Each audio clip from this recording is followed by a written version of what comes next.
Hello and welcome once again to Swinging from the Hips, your place for your cricketing fix. And we're up to episode number 14, going along nicely there.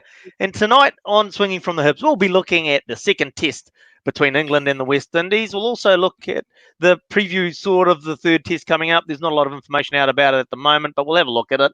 And we'll have a look gander at the 3TC. But before we get into that, let's welcome the lads. We've got Tarun back with us today. How are we all doing today? We're good. Oh, good. It is good, fellas. Yeah, we won't speak at once, won't we? Good to have you back again, Tarun. And it'll be good to see you popping in and out when you can. No, absolutely. No, good to be back. Good to come back on and talk cricket for an hour. No, that's cool. Awesome. All right, well, we'll head right into it with Rohit with This Week in Cricket. And Rohit, This Week in Cricket. Hello, everybody. So just a couple of birthdays of note for this week in cricket.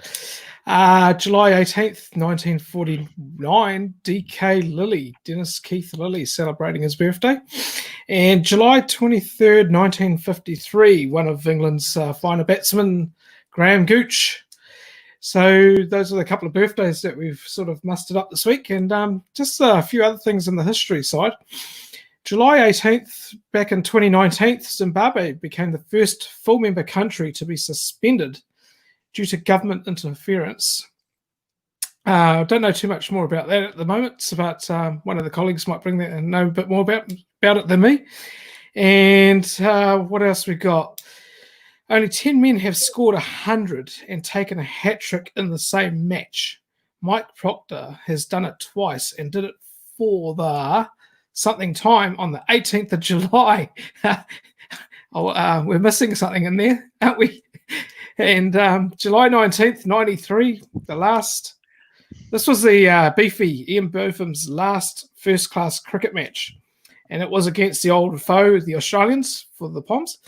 And it wasn't a successful outing for Beefy, but just like every other player wanting to be the wicketkeeper, having to be the keeper for the last over of the match, and he did it without any keeping gear on. So that's how he finished his career. July 20th. Now, after in 81, actually. Now, this is interesting because English slipped out to 500 to 1 odds to beat Australia at Headingley in the Ashes Test. And this is where Beefy came to the fore, scoring 145 from 149 balls to put England back in the picture. After following on, then Bob Willis stole the day and took 8 for 43. And there was a couple of punts put on in that game by the Australians, taking that 500 to 1 odds, thinking that they'd win that game, and they ended up being the losers. Now, July 20th, 2017, this is an interesting one. I don't know if any one of us would have been able to manage this, but Harmanpreet, how do you pronounce that? Kaur, with a dislocated finger, back pain, and a hamstring strain, scored 171 runs off 115 balls. And this was in a World Cup semi-final against Australia. And she led her team to victory. Her first 50 was off 64 balls, second 50 off 26, and that third 50 off 17 balls. So the pain must have been getting more aggravating, so she just wanted to go and smash it. Now, July 22nd, couple left here. Now, one of the great off-spinners there, Muralitharan, and on 22nd July 2010, with his final ball in Test cricket, he took his 800th wicket. And bearing in mind, he started that test on 792 test wickets. So that was a really great outcome for him in his final test. That's a lot of burping going on in the background. Can hear it in my ears. Now, lastly, July 23rd, here's some dirt. Mark Atherton picking up some dirt and putting it in his pocket, nearly losing his job over this, to help the bowlers get reverse swing by applying it on the ball. Now, that might be allowed now. Hey? That They're might be allowed these days. No, it might be allowed now. It might be, wouldn't it? There's no contaminations there. No, and the thing was, I mean, it was not illegal to put the dirt in his pocket. It's just the mere fact of rubbing it on the ball. So there we have it. This week in history. Nah, thank you for that. And yeah, this rather interesting. I'll just go back to this. It's like I'm getting old, and I couldn't imagine playing with a dislocated finger, back pain, and a hamstring injury to score 170 odd. But she got Yeah, faster and faster. She got When faster you- and faster. When you Was that Tarun? started, you're getting old. When you said when you started with I'm getting old, I thought you were going to justify your burping in the Me background. too. Me too. Nobody, don't throw it on me, man. Nobody knows who did it. Thanks, Rohit, for that this week in Yeah. history, and we'll move on quickly onto the news this week. And in the news this week, the West Indies managed to do old-fashioned calypso to hand England the second test at Old Trafford, and we'll get into that straight after the news this week. We will look into that a bit more in depth. New Zealand cricket followed up at South Island winter camp with a North Island winter camp held at Mount Maunganui. Both men's and women's teams were in the camp, just as they had at Lincoln. And they had the North Island players going to the North Island one, South Island players going to the South Island one. Got to keep them segregated. And an interesting one, 9 Bangladesh players have resumed training with a catch. That's why it's interesting. They can only train one at a time with their trainer/coach. So that's 2 individuals having to use separate facilities. So even those 2 people can't use the same facilities, and they have to maintain distancing while they're practicing. AB de Villiers took the Eagles took home the gold medal in the Solidarity Cup in the first ever 3TC match between the Eagles, the Kingfishers, and the Kites. Now we'll go into more detail about how the 3TC match operates and what 3TC is after the review of the second test and the preview of the third. ICC met this week and finally made a decision we all knew they were going to make anyway over a month ago. That is, they have postponed the T20 World Cup in Australia. The Women's ODI World Cup in New Zealand is still on the cards for February 2021. And that's sort of like just in case we run out of time to talk about that further. Just at the moment, no decision's been made apart from the fact that the 2020 T20 World Cup has been postponed to 2021 and the 2021 version to 2022. Now, Australia was going to host it this year, India next year. They haven't decided what order they're going to host it in. And as I said, we'll go into that more in detail if we get a chance towards the end of this show. There's some good news for Pakistan with their tour of England, with Mohammad Amir now available for the tour. He had withdrawn from the tour for the birth of their second child, but it looks like he's gotten a pass, and he will be joining the Pakistani tour team after he's finished his quarantining. Now, he'll be replacing Harris Ralph, who has tested positive for COVID-19 twice. Now, I don't know whether he recovered and got COVID again or whether he had COVID once and he just failed the test multiple times. Now, we're all familiar with failing tests, aren't we, guys? So we go back to our school days. So that was the week in news. I was wondering what you're meaning. We never failed anything, did we? No. Right. C student. Straight C student, Mr. Average. No. Alrighty. Well, as we mentioned in the news, this week, England and West Indies went to Old Trafford to play the second test, Old Trafford in Manchester. And unfortunately for the West Indies, they couldn't follow up their great form in the first.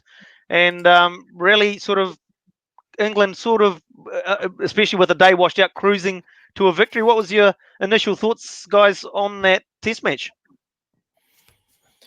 Yeah, I'll start there. So, look, I actually just caught up with the result at the end, and I was actually quite shocked because I did know that it had a rained out day in there or two.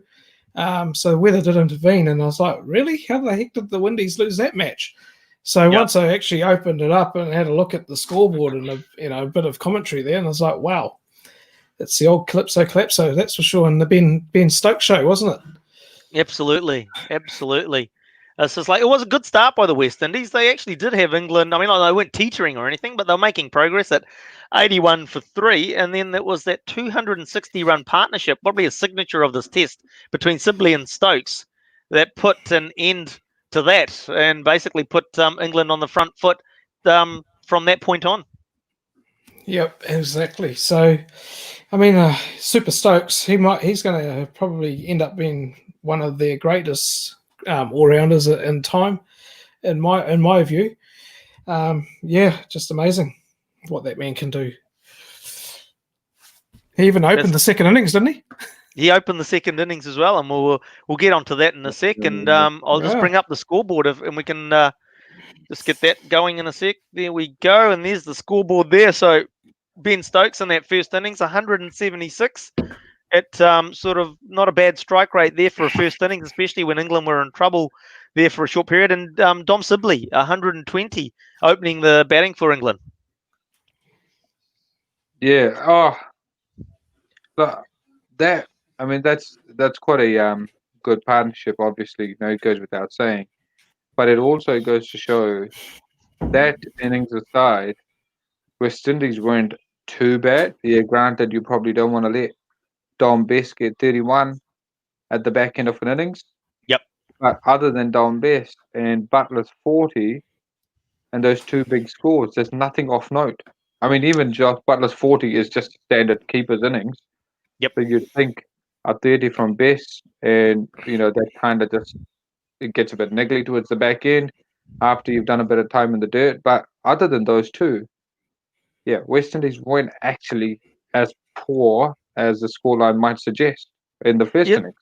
You're right there. I mean, like when you look at the scorecards, you're taking Sibley's and Stokes scores out of their picture, and then Stokes in the second innings again. They're very similar scorecards to the two West Indies innings. And yeah, and that's what I suppose coaches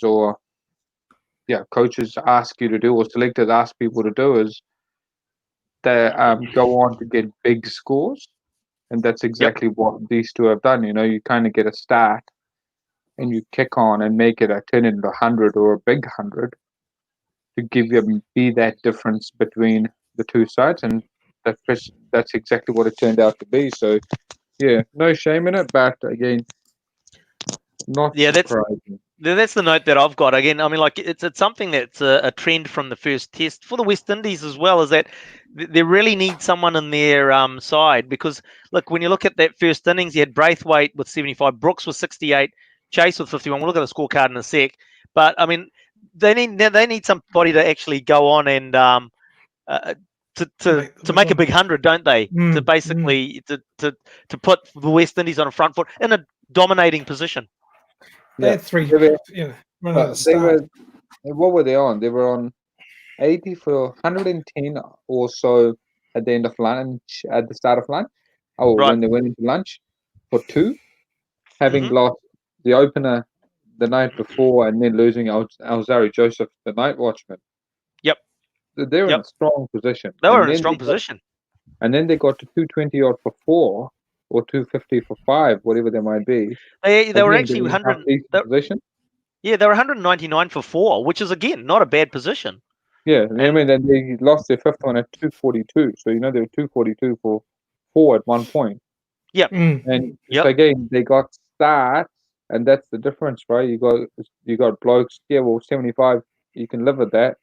But the big culprits you're probably going to point the fingers at is Hope, who's had a very quiet series, Brooks, and Chase. Those three, having done the hard work to throw it away, there's probably a difference of 100 runs at least.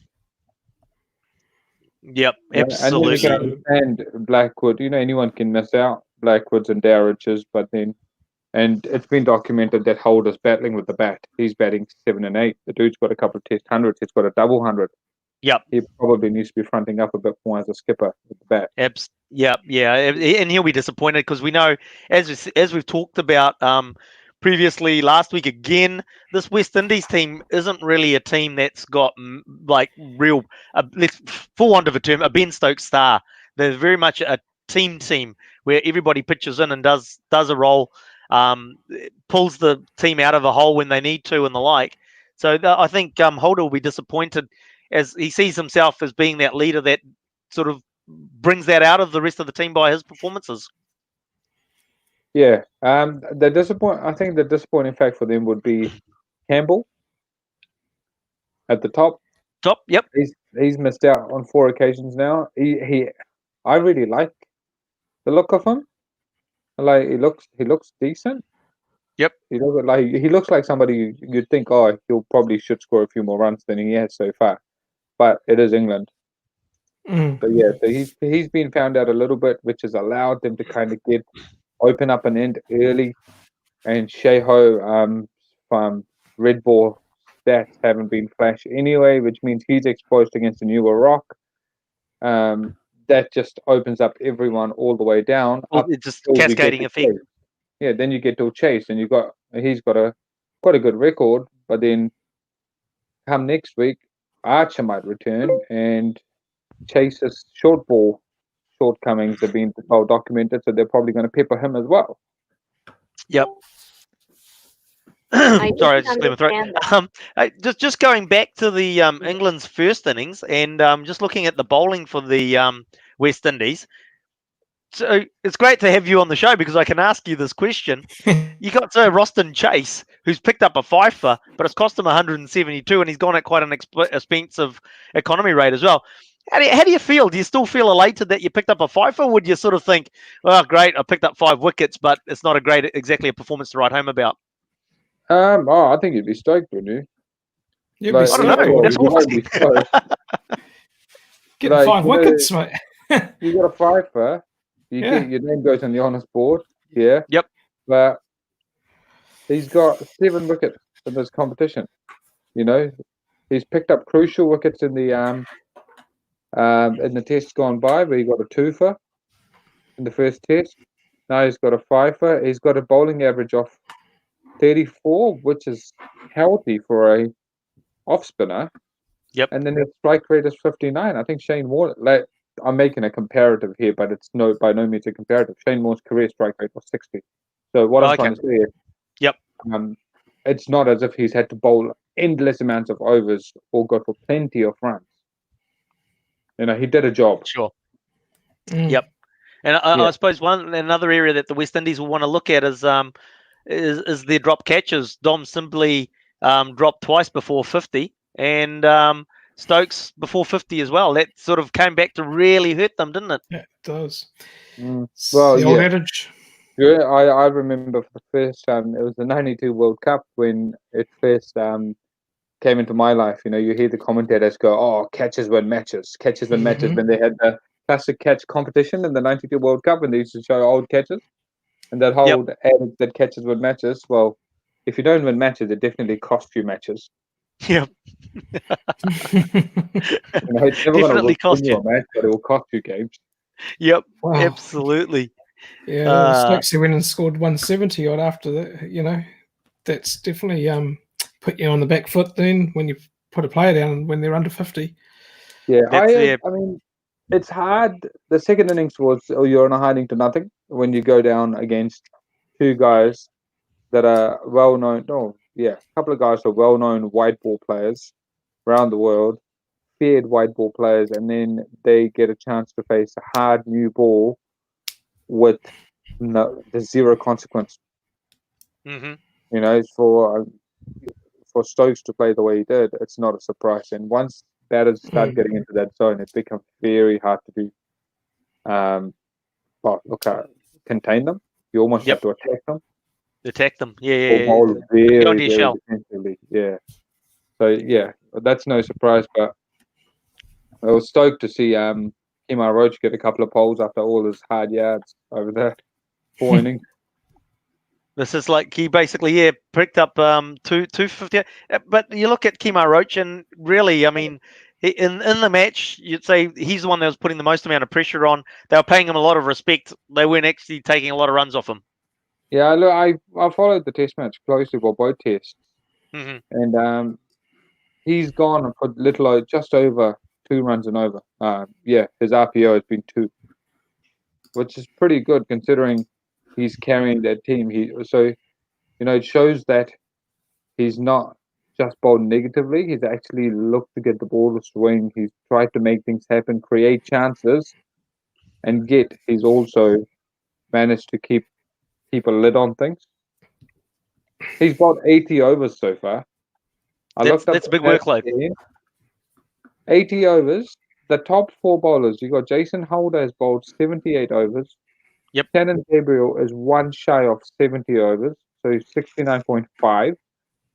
Roach has bowled 80, so the 3 quicks have bowled 80. In comparison, the next highest bowling overs from an Englishman is it's a seamer, is Stokes at 52. Yeah, So that's a serious workload. serious workload, and that's where sort of like geez, I've forgotten the assistance coach's name actually. Sorry, but I did. Yeah, he basically was making a comment during the week. He actually feels that they're still doing fine. They were back into the nets for their first net session after the end of the second test, bowling again, and the only thing they've been doing is putting their feet up outside of the nets. But he doesn't seem to be too concerned about the workload that his bowling quartet have been going through. Yeah, I mean these guys. It's only one test, and God knows when the next set of cricket games are going to come from, right? And they're under this climate, so they're probably banking on going for broke. That's it. Just run your body to the end, because as you say, you're going to have plenty of time to recover. Yeah, and it's a great opportunity to kind of put England down in England, which they haven't done since I think sometime in the late 80s or early 90s. Yeah, we had that last week, but I've sort of haven't got, unfortunately, lost that statistic that we brought up the last time they actually won a test series in the UK or in England. They won a lot of single games, like Yes, but I think yes. they tended to go on to a 2-1 loss on most occasions. Have you had a look at the second innings? We need to have a look at the second innings. We're looking at bringing the second innings up right now. So basically, England go into the second innings. They were looking for quick runs, so they actually opened up with Stokes and Butler. Now, it didn't quite work out for Butler. He went cheaply, but Stokes, following up on his first innings heroics with a 78 or 57 balls, really sort of setting things up nicely for England. Yeah, it just gave them that opportunity with the second new ball, didn't he? Yeah, allowed them, go early, so second by and the second new ball, so they can dip into the second new ball. So yeah, it's just like I just, but it's interesting coming back to that the second inning scorecard for England is like the comment that you made earlier. You take certain people's scores out again with Ben Stokes, and you look at the rest of the runs there. Obviously, Root made some quick runs before being run out, but nobody else is making the big score or making those runs. It's a couple of one player for England or two players for England that made the runs in the Test match. The rest of them pretty much on par as the West Indians. Yeah, exactly. It's just the cream rising to the top in the way, isn't it? So I sort of like what they came in. They batted for about an hour on that last day. We had one day washed out, and that would have given the West Indies a bit of hope in terms of drawing the Test match, I would have thought. But it seems that wasn't good enough, and the fact that 2.5 sessions was enough to bowl the Windies out. Yeah, look, I don't think professional cricketers look at it that way. If anything, they kind of fear these breakdowns and just stoppages in play and everything. They're kind of used to routine, and they understand how the game runs like clockwork, right? But as soon as these little things start getting thrown into the game, it does throw a bit of a spanner in the works, and which means you have to be all that more ready and on the money. Like people think, oh, cool, a day's washed out, but that pitch is also sat under the covers for a day. Yep. So there's probably likely to be a bit more life than usual compared to a sunny day. A day's washed out, that means it's had 8 less hours of traffic or 6 hours less of foot traffic on it, which means it's probably not as dry. It's not as, it's not cracking up and whatever else. So the way it plays changes. Yep, no, that's good. And that's why it's great to have you back on the show with that sort of Yeah. insight into it. Absolutely. When you look at it sitting on the couch, you sort of think you'd be going, "Yeah, we got to save the test match," and I've taken a day off, taken a day out of that equation. So, but as you're right, so basically, it's not an easy thing to mentally switch on and mentally switch back off and on and off.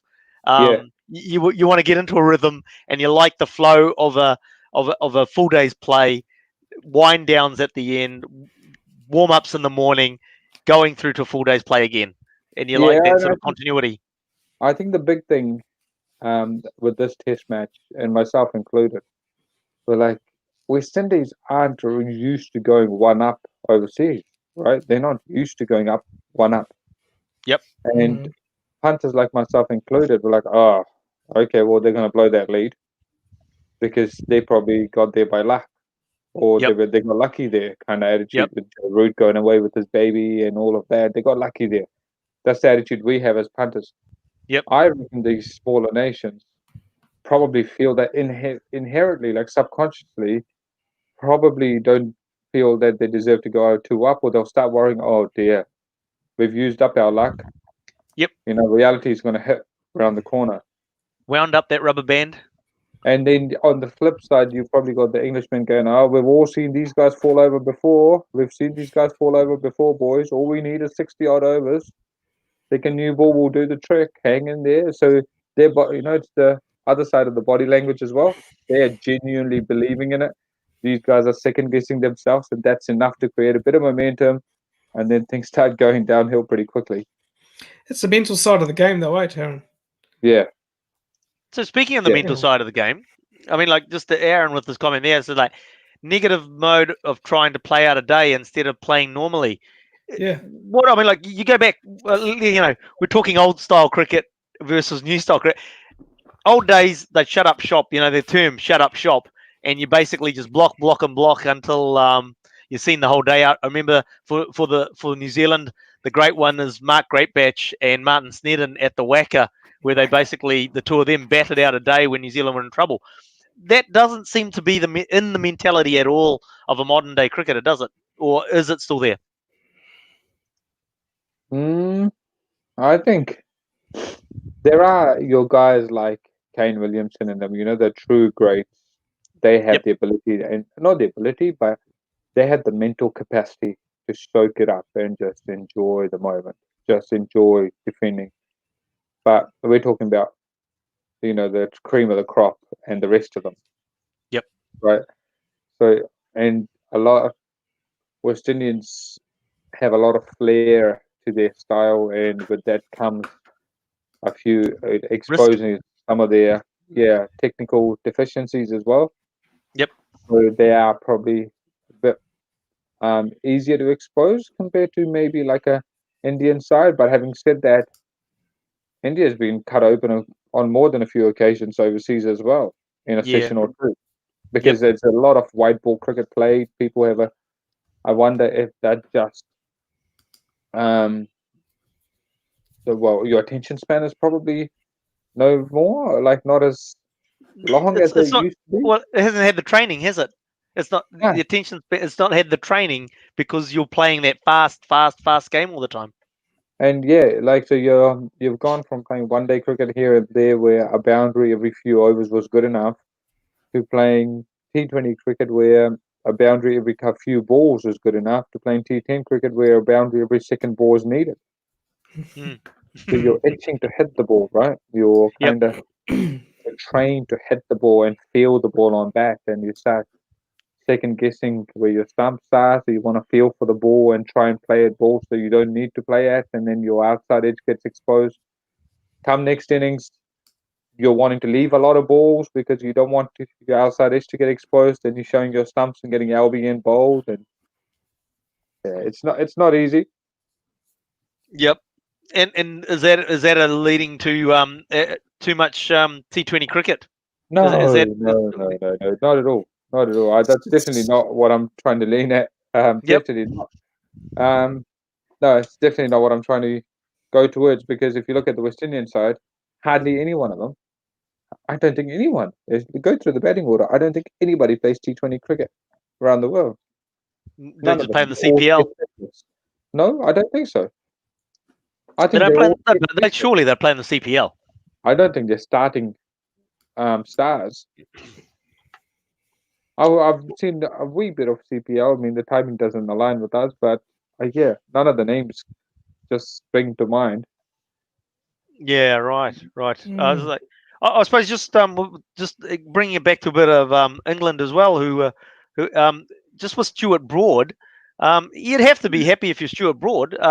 You left. I mean, no player likes to be left out. I know they've got a rotation, but even explaining a rotation, no player likes to be left out. So for him to come in and get 3 wickets in the first, 3 wickets in the second, he'd be pretty happy with his return, wouldn't he? Especially with he took some pretty crucial wickets in that second innings as well. Yeah, he's got that knack. He's Yep. he's got that ability, and he's got that confidence too. He's cut Australia up on so many occasions. He's got that belief in himself. It's a good point you made about the fact that he's cut Australia up, because that's why Australia tries to get inside his head Yeah. to basically break him down so that he doesn't have that effect. And he's targeted because they know that he's has that success against them. He's got serious skill with the Duke's ball and under English conditions, So yeah, and he's got that strong belief. I was surprised to see them leaving him out. Yeah, I think he's closing in on a milestone of some sort, 400 Test wickets or something. Let's bring that up. Actually, we can do that. Hang on, one moment, please, caller. Just wait for the interweb to. 401. I think he's got it. There it is. He's just Wickets. got He's on 401. 500. 500. He's closing on 500 Test wickets. He's What's the 491. number? 491. There you go. He's on 491. So he's closing on. That's def. Yes. So I mean, he is the highest wicket taker as a fast bowler, I think. Because Keppel Dave was 400 and something. Oh no, Glenn McGrath's over 500. Oh, okay. Yep. Sorry, my bad. That's okay. We'll forgive you. I said fast bowler. Not a very accurate fast bowler. just quickly, I suppose, looking at the West Indies second innings, you got a Blackwood again in this. He seems to be a second innings player after his 95 in that first test. Brooks with his 62, and Holder, sort of, he'll be happy that he finally got some runs under his belt. And but again, I suppose it was that you really wanted one of those players to get that 100. And if they'd got that, you probably would have found the other batters probably would have had some good partnerships around that player. Yeah. But again, like I said, Campbell. I'm not sure. I really like the guy. I don't know. I just like the dude. I just think. Yep. I just wish he does well. Hope has been disappointing again. I had question marks over Brooks, but I'm pretty stoked to see that he's got some runs. You kind of want to back the underdogs, and you're like, oh, I don't really know this dude. Doesn't look that hot. And then you're like, oh, cool, nice. I got to see you for an extended period of time. I've enjoyed you back. Not many people don't enjoy West Indians batting. There's a lot of flair, there's a lot of style, there's a lot of oohs and ahs because they're either playing and missing, or trying their heart out, or playing some really, really cool shots that you wish you could play. So either way, it's fun. I know what you mean, because one of the things that sticks in my head is actually not a player that's playing in this test match. In fact, it's a player that played a long time ago, Richie Richardson. And this is like a cover drive, and it wasn't a full 360. It was actually more like a 720. That seems, you have this impression in your head of his bat going 720 degrees to around in an arc to hit his cover drive, sort of thing. So I know what you mean in terms of all that flair that goes with it. The swagger as well, the flair and the swagger. I don't know if this team has that swag. Maybe Roach and a couple of the lads, but I think there's more swag in the West Indian and the English side than there is in any of the rest of the West Indian boys. Yeah, the swag goes back to the 80s, doesn't it? With Viv Richardson. And it comes, success breeds success. Success breeds that success. So these boys haven't won a lot. So they have won enough, but they haven't won as much as their predecessors. So, but yeah, Shamra Brooks. Yeah, and it was nice to see him get some runs. I don't know what they have in their squad that they could replace Replace. Pepper Yeah. with as an opener. So I how suppose it's a good opportunity. Oh, sorry, Rohit, you want to say something? I was going to say Dowrich, the keeper. He's scored bugger all, and Shea Hope's another keeper in the team, isn't he? Is he? Is Shea Hope a keeper? Oh, he keeps in the Yeah. white ball, eh? Yeah. Do you think there's room for him to move into the keeping position and have less pressure lower down the order? Because he can bat, can't he? Yeah, oh, he can bat. Oh, yeah. Look, not a bad shout but then I was looking at the stats to compare, and Yep. you know, Dowrich, he hasn't looked great, but Yeah. his average and Butler's average is the same in the series, 20. Right. Okay. Yeah, you know, like so he looks terrible, but Yeah. Yeah, he yeah, ended up with he had 2 a poor ducks in the test. game with Yeah, bugger he had all, a so poor he's probably test match. unlucky. Yeah. Yeah. And that I mean, can like happen. he was actually quite a critical piece of the puzzle in the first test, Dowrich, because although the West Indies had a good partnership, but when he came in, if Dowrich had gone cheaply, I think the dressing room would have got rather nervous. So I think he only got about 20, but it was quite a crucial 20 that he actually did end up getting. I think he's a bit of a bottling in their side. I think he's a bit of a quiet leader, and he probably offers a bit more, like with surety and all that. So well, it's a good discussion to have because we'll move into the preview of our third test starting on Friday. What about the can I just interrupt there because I'm looking Of at course the bowling, you can interrupt away. The bowling in that second innings by the West Indies. Yes. You knew they were going out for runs, and yet looking at those figures, they just got hammered. Yeah, that's I was For actually did have that down as a note. Yeah, it's again, why wouldn't you come up with a plan of attack which limits the runs, whether it's bowling one side of the wicket, stacking that side, and saying you play the other side of the field at risk, or something that's very negative, but just bowling wide legs down leg side. Those You're not economy going to get rates called as a test match. No, they're 2020 one-day cricket bowling economy rates. Those. Yeah. Like I said earlier, it's a lot easier said than done. Momentum is an amazing thing here. Like, so do you think? So to me, from what you're saying, that means that the senior leadership and the management actually missed the trick here, and the fact that they should have been looking at these plans and say, okay, how are we going to limit the damage here, and what tactics are we going to apply? Oh, believe me, they would have talked about it.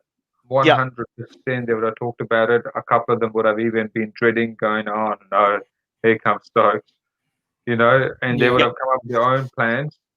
But when there's no consequence on it, like when Stokes has got nothing to worry about, and he's got all the skill in the world. He's always going to do that. You need the things to go your way, or you have to be quite gutsy and bowl a slow ball and land it. The ball would have been quite new as well. Yep. So, slow balls probably weren't sticking like they needed to. So there would have been a half a decent new ball, right? And as soon as you start spreading the field, it becomes really, really hard to stop the gaps. You're almost better off just having a normal field and just and bowling in normal plans. And so if you just put everyone to the boundary, these guys then they'll go, I can pinch a single when I want to, then I'll hit a six when I want to. Yep, right. As opposed to I'm going to keep you on dot. You've heard I've heard coaches say, oh, look, you need to attack them. You don't go into a defensive mindset. When they're attacking you, you attack them with a plan. Yep. You don't try and defend runs because in 4-day cricket, you can't defend runs when this is happening. So it's lucky that we've got you on. No, I don't have the answers to it, but I've just. It's quite interesting. My figures have looked like the West Indian ones many times, more times than that. That's right. They look like Kemar Roaches in the first innings at times as well. But look, I'm looking at their squad, right? Yep. I literally can't see a batter. They've got plenty of bowling resource. Like they've got Raymond Reefer, an all-rounder. They've got Chima Holder, who's a bowler. Their really batting options are Raymond Reefer, all-rounder. Rakeem Cornwall, who can bat, but he's predominantly he's a spinner. bowler. Yep. and Shamara's playing, Shamar's playing, John Campbell's playing, Braithwaite's playing, Holder's playing, Blackwood's playing. The backup batter is Nakumra Bonner. So, So, Nakumra so Bonner really, is, what we're saying is that the chances of a change in the West Indies squad is quite minimal, really, with what they've got. I mean, they might look at the bowlers, but then with what the assistant coach has said, he's quite comfortable with the way that the quartet's performing and pulling up after the game, even after the workload that they've played. So we're basically looking at the West Indies squad being the same. The England squad's probably going to remain the same because they've won, but you've got the element of Jofra Archer becoming available. Do you slot Jofra Archer back in for let's see, who's it going to be? yeah. Look, let's finish on the West Indies, right? I've just pulled Yep. up Nakumra's stats. He's played 70 first class games and he averages 27. Yep. Right?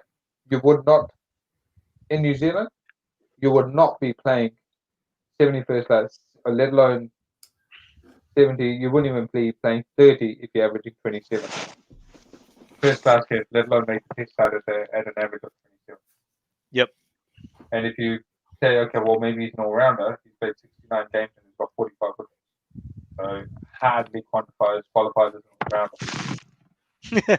So he must have obviously had a fantastic domestic season, like the one just gone by, which would explain his selection. But I definitely wouldn't be putting him in the firing line against the English in England.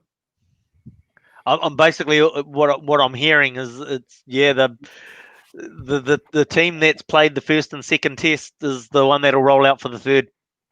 I'd pick the same batting order, and I'd put I'd back John Campbell and say, mate, we'll picture with the all back here, but put some back on Braithwaite, Chase, and Hope and say, hey, you're the big boys of this team. You need to step up. Yep, step up. Yeah, I was just going to say. So you basically picking them and saying, like, we've given you another shot. Now make it worth it. Yeah, and the only option I'd look at again is maybe drop Joseph and carry Raheem Cornwall because Chase picked up poles, Don Best has picked up poles, so Raheem Cornwall might just give you a better control on the game. Mm-hmm. And just see if you can back Gabriel. Let's face it, and we all want to see Raheem Cornwall out there as well. For all the right reasons, yeah. For all the right reasons, absolutely. Well, so moving on to England. So what are we looking at? Are we looking who we now I've got to bring up the list again. So we're looking at, I suppose, is it Curran or Wokes that gives way for Archer? I'm guessing it's Curran. I reckon it might be both. But then, isn't Anderson going to come back? Yeah, exactly. Oh, good point. So it could be both of them. Say Anderson, Broad, and Archer would be a bowling attack. I think their best side is Archer, Broad, Anderson. Yep.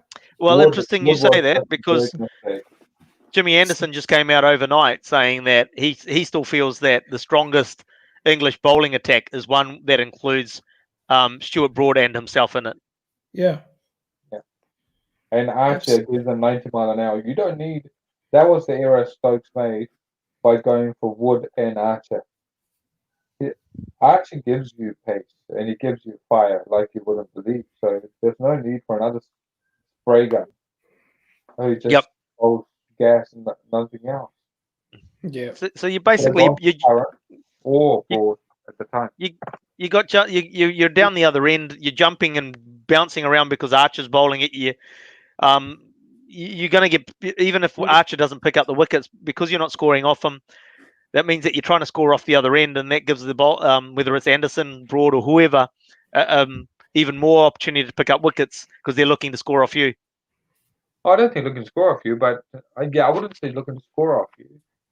It's a very different style. Archer, with his height, you could pretty much play a good length ball. I've never faced a guy of his caliber, but I'm guessing with his height, you could play most balls from the crease or from the back foot. Yeah. Right? Because of the pace and the bounce he generates. Then the following over, you've got Broad and Anderson that are trying to draw you forward. So you're going from your weight going back, sitting back to weight having to push forward. Then the following over, you're from forward to back. So you're being pushed around just with this style of operations. But Sam Curran and Vokes and Anderson just all pitch it up. Majority is pitch up, get wickets kind of style. So it's much the sameness. One thing, oh geez, I think it was Atherton, or I think it was Atherton. No, it wasn't Atherton. I've forgotten who it was. Basically saying that he'd like to see all their new fast bowlers, basically Mark Wood, Ollie Pope, and Jofra Archer, playing in preparation for the next year's Ashes series. That's an interesting pick from you, Ashwin. Ollie Pope does well for 5'4" as a batsman. Oh, sorry. Oh, there's too many Ollies in the team. My bad. I mean, they've already got one 5'4" guy bowling seamers left arm, Sam Curran. Okay, I'll leave it at Ollie. So I'll say Mark, Ollie, and Jofra. Yeah. No, they've also got that the bloke with the South Asian descent. I think that he's rated really highly. Who's that? I don't know his name. It's I think it's a Muslim name. Like he's like a person of South Asian descent. Is he in the squad? He was in the Test squad in South Africa, I think, or he came to New Zealand on their tour. Yeah, he's rated really highly.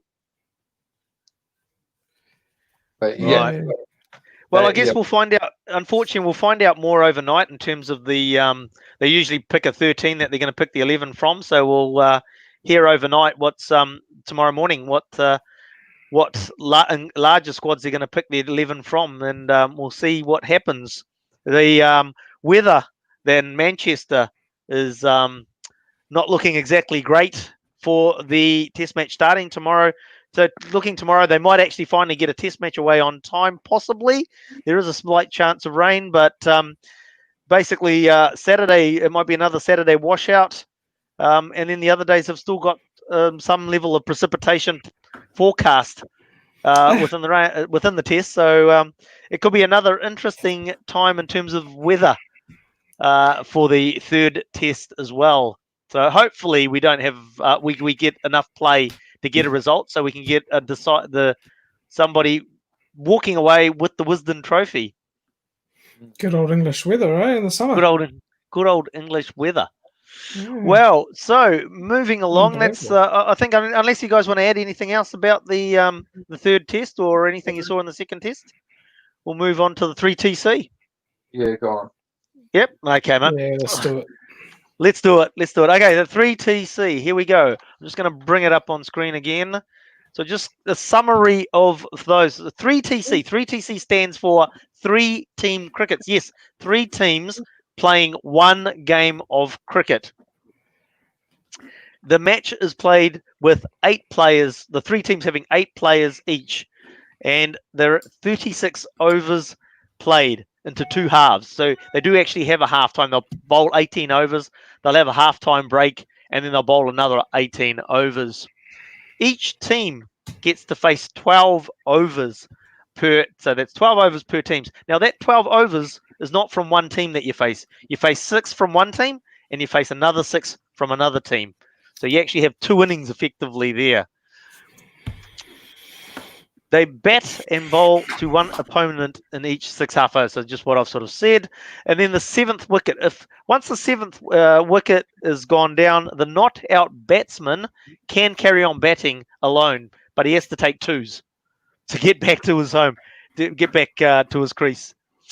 Max overs 3 per bowler. Now, the 3 per bowlers, as mentioned, you've got 2 innings of bowling that you do, 2 lots of 6 overs.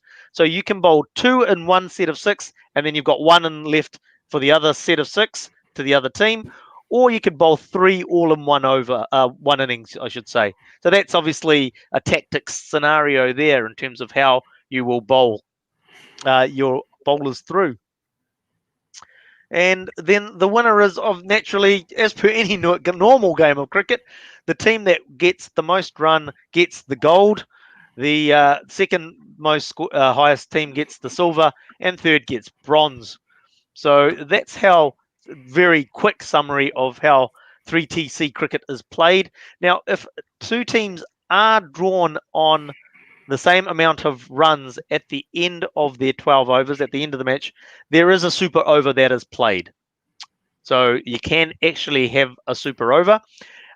We love super overs, don't we? And and Yes. also you can actually have reduced overs as well if there is rain interruptions. So in a nutshell, the basics of it, that's 3TC cricket. The game there was a match of 3TC. The first one played in South Africa just over the weekend. As I mentioned in the news, I'll just go back to the three teams' names. It was the Eagles, the Kingfishers, and the Kites. And basically, I watched the first half. As I mentioned, they bowl 18 overs, have a break in it. I watched the first half, and this is probably going to sound a bit harsh, and Tarun will pull me up on it because I know he does that sort of thing. This is like wrong teams playing, wrong country. They're not exactly the most innovative batters out of South Africa, and they didn't take it. They played traditional cricket shots that went straight to the fielders. There was no ramps. There's no scoops. There wasn't a lot of anything, and it was actually watching it. It wasn't. It was okay. It was okay viewing. I won't say it was bad. It wasn't poor, but you were expecting to see massive scores, but they didn't eventuate. In fact, off 6 overs, they were getting scores of 50, 55. So the one innings that was of note was AB de Villiers, and they ended up scoring something like 80 off a bundle of 6 overs, which basically won them the game. So, yeah, it was an interesting game. I think there's a lot of opportunity to be innovative in the way that you bat, in particular. But unfortunately, we didn't really see that. But yeah, boys, what do you think? I mean, I'm not sure. Even if you didn't see the 3TC, what are your thoughts on this format of the game? Yeah, I watched a little bit of it. I watched a little bit of it, but yeah, nah, not for me. To be fair, Yep. I think Tarun? there's too much. Sorry, yep. Yeah, Too much. Like you said, there's not enough razzmatazz, but there is too much having to think about it and who scored what and how much do you need to get to beat one opposition versus the other, that type of thing. You know, it's complicating a simple game in a way. Yeah, I'd take it I'd strip it a level back and ask them. I'd question what the purpose of this competition is. It's a bit like the 100, right? Like, what are we trying to achieve out of it? Are we trying to simplify the game? Are we trying to make the game more attractive and appealing? Or I don't know. It's almost as if, let's come up with something new because everybody else seems to be doing something new and doing it really well. Come up with their own little way of doing it. But yeah, I'm not sold on it. It'll take a bit more for me, and it doesn't help that there's no crowds there, right? And so you don't really, there's no real, you can't get the live feeling of it. No atmosphere. Really well, or if it's just, yeah, it looked painful. Yep. So I'm sort of thinking from my mind, it was. I don't know if it's an international format, but I can see some benefits around there at schoolboy or school level cricket. I should say school level. What's that? Sorry. The awarding of gold, silver, bronze. That's great, right? So it's like you get a participation certificate. Everybody goes home a winner. Yep. And the fact is that the continuity of involvement in the game, because it's 6 overs, then you change over, you're doing something, and so with smaller numbers, you don't have to have the get to the 11 cricketers as well, and then you only got 3 teams sort of thing. So I can see some value in that at the junior grades, but then with us having something like T20, I can't see the value in something like this. I think I was excited to see a bit of cricket because we have. It's like at the moment we're excited to see any live sport really, and so it was fun to sort of sit down and watch a bit of cricket. But I don't know if I'd be able to sit there and watch a lot of it. I mean, like I think there's. I get some of the thinking behind it, but there's probably simpler and better ways to do it. I mean, if somebody copies this idea that I'm going to put out there, then I hope Paul goes in there and says, "Hey, it's actually our idea, so you can have to pay us royalties." But I think you could easily have a competition like this, like a cricket game, two team competition, 11 aside. However, you have a batting 11 and a bowling 11 like baseball, Right. and you have specialist fielders. So you could have guys studded like Andre Russell, whose knees don't hold up, but he's a fantastic fix hitter. Chris Gale, you name it, right? You could a team can be stacked with these players, and then the bowlers, because we know they can't field and they're a bit of a liability for most teams to carry. So, well, actually, they're the sluggers. And then when the bowling, you have your Sunil Ryans and Malengas and all of those. They just bowl and they come off. Yep. Or they stay on for that period. And then you have your like amazing fielders, the guys who can do some, I don't know, like cartwheels and stuff. Those kind of fielders. So you've got Specialist then fielders. a bit of an exhibition, like it then a bit like baseball. You're starting to specialize in areas, and that could probably make better viewing, like serious cricket hitting, serious bowling, like it's showing off of different skill sets. Yep, at the highest level, sort of thing. Yeah, So adding to that what format, I mean, like if you did something like that, I mean, Simon's mentioning increasing it from 3 teams to 4 teams. Does it make much of a difference, or basically it's really just about getting this specialized teams on, isn't it? But you'd think, yeah, specialized teams I think would simplify the game as well. And if you, let's say from an ICC perspective, you want to take the game to the States, it'll resemble a bit more of baseball. Yep. To make it attractive for them. This one just complicates it, makes it even more scientific. Science adds more science to a game, which is already very complicated. Yeah, I mean, like one thing from my mind, I mean, like you were watching the game, you're sort of trying to get your head around it a bit, as Rohit was alluding to. Yeah, the commentators were continuously explaining what's going on, sort of thing, and it's just like, as I say, complicating something that doesn't need to be so complex. And then they threw to an extended long break, and it's just like it just broke the whole momentum of it for me. And it's like, oh, well, I'm off to bed now. I think that's when I went to bed. Yeah. If you only explain something, you know it's not a good product, eh? What's that? Say that again, sorry? You have to explain something. Yep. Yeah. Then like it's like an Apple phone. Why do people like it? It's simple. It's the same no matter what phone you get. It's the same software. Hey, just out of left field and out of interest. Yes. How do they decide who batted first and who bowled first and who stood in the sidelines? They did a draw. No, yeah, they had a ball draw. Yep. A ball draw. Ball draw. Yeah. So the ball draw, they had 3 balls in front, and it's just like you picked the ball had a number on it. That number equated to an option. So one team walked up, picked the ball, and it had number 1 on it. Okay, number 1 is you're bowling first. Okay. So next person picks up. Oh, you picked up number 3. Oh, you're in the dugout, because they called it the dugout. And then it's like, oh yeah, so that means that you last team's got number 2. You're batting. Right. Yeah. Look, I enjoyed the bat flip more than this. Hills or valleys. Yeah, they did that in the Big Bash, didn't they? Yeah, that's right. They did the bat flip in the Big Bash. That's cool. That's good stuff. This kind of thing, I reckon they should bring in double plays. Double plays, yes, absolutely. I totally agree with you on that one. Are we trying to turn the game into American baseball or something? No, I was actually watching an old school game, the old WSC game, and it's just like they ran the batsman out. He had sacrificed himself. He wanted to get the hitter back down to the striking end, so he sacrificed himself. So they got him out that end. But I reckon they could have got the batsman out as well easily. Yeah, I mean, so I reckon a double play should be an option. I thought about another thing, and man, like I've got ideas. Let's say you're playing a 2020 game, right? A bit like they've tried everything. They've tried power plays and this and that, right? You should be able to you should be allowed to call an over.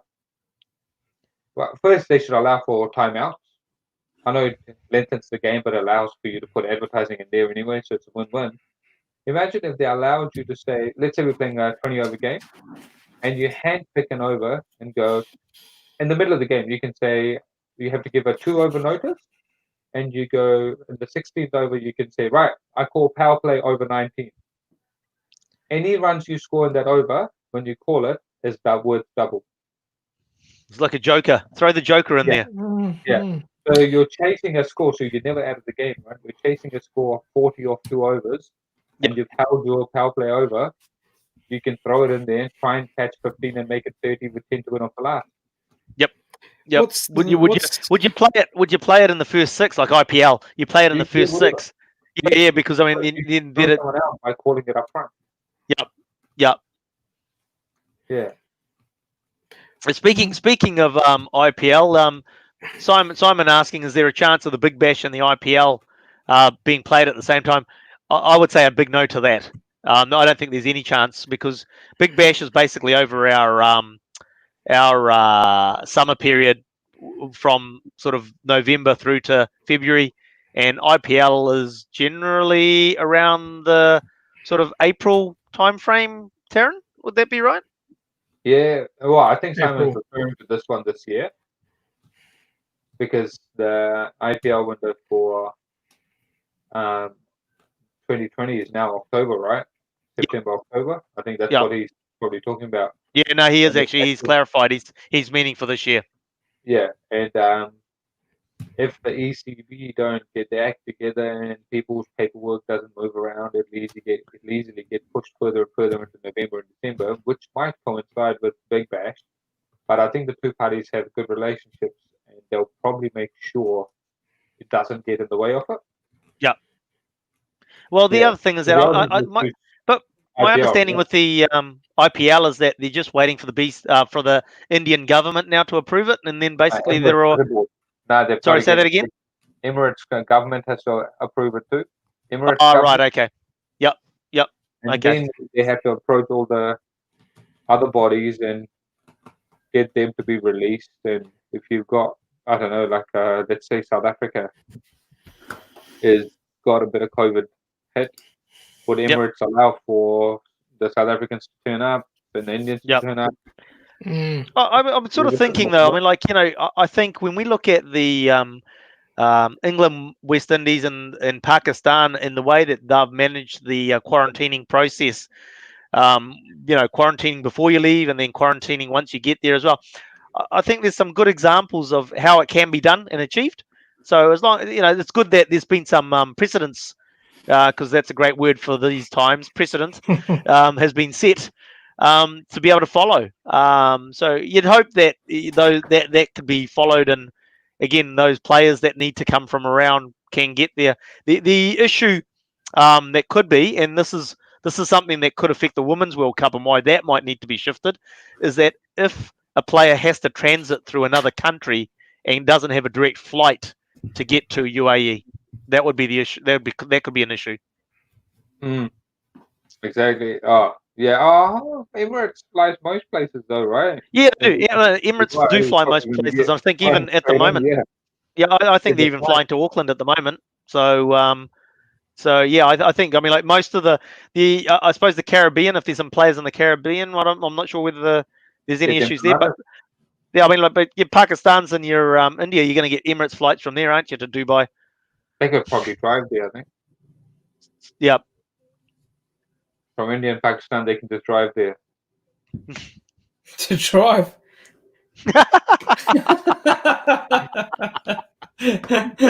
Actually, they don't get lost like those two ladies got lost in the road. You're bringing it back to that.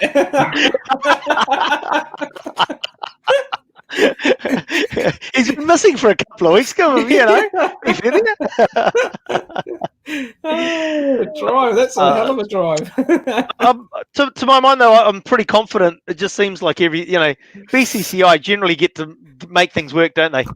They get what they want. Is that what you're saying? I'll make things work. Yeah. If you want, the cash doesn't fix. Yeah, exactly. I mean, it's worth so much money to them that they can throw a bit of money around to make it happen. Yeah. Oh no. Okay, somebody can, I don't know. You can tell him when you catch up with him. He thinks it's big in No, coming from Mexico to America, I think. yeah. Excuse me. Look, we've sort of gone the hour, but I suppose we've got enough time because we always run over anyway. Just so we go over it. I mean, as mentioned in the news, T20 World Cup has been shifted. I'm just going to bring up. Oh, there we go. So T20 has been shifted, postponed, I should say, not shifted, but postponed to 2021. Now, there was going to be a T20 World Cup in India in 2021, and that's so that date, not that tournament, that date has been shifted to 2022. So we'll have a T20 World Cup in 2021 and a T20 World Cup in 2022. Now, you would think that Australia would be 2021, India 2022. No, that's not the case. They need to go through the finances and the financial implications and the viability of each tournament in those locations in those years before they make a decision. So it is quite feasible that India could be now 2021 and Australia 2022. Those two countries will actually host those two World Cups. It's just the order that is to be decided that will be hosted in. Now, the other factor into that is that the 2023 50 over World Cup, ODI World Cup, is in India in 2023. And that's the scenario that has to be weighed around, I believe, in terms of India want to, I think, move to the T20 World Cup in 2021 in India, and therefore Australia 2022. I hope that made sense, and did that come through? So yeah. So basically, it looks like 2021, 2022 T20 World Cups, and then 2023 is the 50 over World Cup, where New Zealand will finally take it, and and then the women's one, as I just alluded to. So at the moment, the Women's World Cup, which is planned for February in New Zealand, 2021, is still being planned as it's going ahead in February 2021. The issue that they're having is the logistics of some countries where they will have to transit to get to New Zealand. So they can't do their quarantining as what Pakistan and West Indies did: quarantine 2 weeks before they leave and then quarantine 2 weeks once they land in New Zealand. So that's the issue that they've got. I think if they come up with a solution to that, there's no reason why the Women's World Cup can't go ahead in February of 2021. Boys, your thoughts on all that? Did you get it? Totally lost you. You just had lots of years being thrown around. Yeah. I definitely think next year we'll go to India. Yep. And then it'll go to Australia the following Australia. year. Yep. Yeah. So here's my question, right? What's your question? Right. So put it out. So actually, you should tweet this out from Swing from the Hip to ICC and ask the question. So Yep. if the competition next year goes to India, Yep. technically it's a new competition. Right. This tournament has, I think, like 12 established teams and 4 teams that qualify through. They Right. qualify to Australia. So does that mean for India, a new set of qualifiers need to take place, like PNG qualified Yes. for Australia for the Yes. first time? Yep. So Yep. is it the same set of teams going across, or are you looking at a full round of qualifiers, etc.? Because technically, not that PNG would argue, but they might say, well, hang on, we deserve to be there. And if you look at it from their perspective, they might have an aging side that may be beyond their best in 2022. And 2021 is where they need to build to. Yep. So what No, happens absolutely good point. on their I front? mean, that's a very valid point, because the 2023 50 over World Cup was actually initially for earlier in the year, March, I believe, off the top of my head. It has now been shifted to October, November of 2023. And the reason is because qualifying matches at the moment aren't taking place, and they won't be able to be completed before the earlier window of 2023. So therefore, they've shifted it to allow for the qualifying matches to actually be completed. So that's a valid point. And yeah, send me the wording, remind me, and I'll put that on our page and at it to ICC. Yeah, go on. I'll do it. I'll do it. Yeah, that's one. But the other thing I thought of was obviously with this Women's World Cup in New Zealand, there's Yes. been a lot of advertising around roles and jobs, right? A lot of jobs have been advertised. A lot of people must have picked up those positions. Right. Having given up their own positions, they would have taken up a year or two's contract, right? With this Yes. job. Yes. Yes. But As when you do that with World Cups yeah, coming around. Yeah. yeah, when that gets binned, a whole bunch of people in this economic climate have given up their jobs to go into a program that has been ghosted. It's not going to exist. It's not going to happen. So what happens to their jobs? Yep. Mm. Yep. You know, somebody who's got a pretty stable job's gone, oh no, cricket is my passion. Here's my opportunity. Hey, I'm going to Yeah. take Here's my it. Bang. resignation letter. Here's my resignation because I've now picked up a really cool contract gig, and here's where I'm going. Bang! There's no more tournament. Oh, oops! I've just handed it in. Ashwin, well done on that burp and muting yourself. Thanks, man. Is that Hey, what it was? I'm having a bit of practice at it during the show. I'm glad you found the mute button after 14 episodes. Yeah. I'm old. Don't hassle old people, okay? You know, that's You can you're being always learn. ageist. Being Yeah, but ageist. I was curious about those people because, you know, I subscribe to Seek for whatever reason. All these jobs come up. Oh, that's cool. Oh, wow, it's a contract only. Some poor guy who's reliant on that might get news in a few weeks' time going, yeah, sorry, mate, it's been deferred. Yep, absolutely. But in saying that, obviously it'll depend on when it's deferred to, right? If it's deferred to the end of 2021, they might be able to work with that. But if it's a year, then that's a big ask, isn't it? Yeah. So, yeah, interesting things to consider. That's it. Well, another thing we can ask the ICC on that one.